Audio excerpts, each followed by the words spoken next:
Andy Forsberg. Hi, Yeah. Andy. How are you today, and where are we?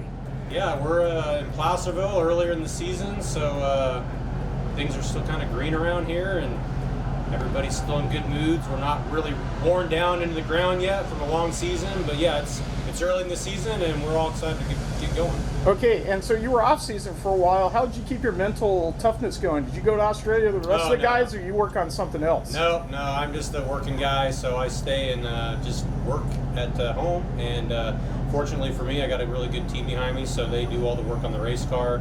I went to the shop twice all winter, so I only worked on the race cars 2 times, all winter, all off season. So that was nice.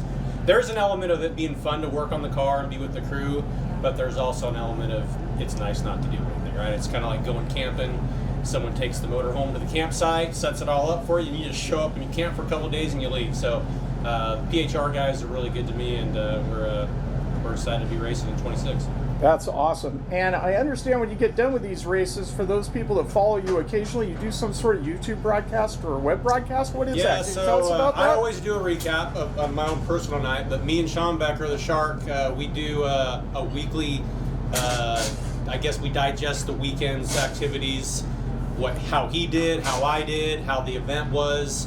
And there's a lot of times where he's at a different track than I am. So like last weekend, let's say he was in Tulare, I was in Placerville, and so we were able to break down both events. So those drop every Tuesday. His daughter actually does a really good job of editing all of our nonsense out, and yeah, so that's a weekly digest of the race recap.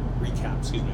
Okay, and you have your own racing website, or do people find you primarily on your Facebook page? Yeah, I think my Facebook's probably the most popular, but we do have PHR Racing that people can go to and check out some history about the race team and buy merchandise and just kind of get a history lesson about the race team. It shows everybody on shows the crew, shows the owner. Kind of just get a lesson on what goes on with PHR. If we got one more question for you, we always hear about generational knowledge in racing because it's a family thing. Uh-huh. Are you passing down to anybody yet? No kids. We do have a grandson. He's almost 2 right now. My wife does talk about a go-kart for him, but I think maybe it would be more beneficial to just get him some golf clubs and just steer him away from the racing scene. It's addictive, man. Next thing you know, I started when I was 16, and I blink of an eye, here I am almost 50, still doing it.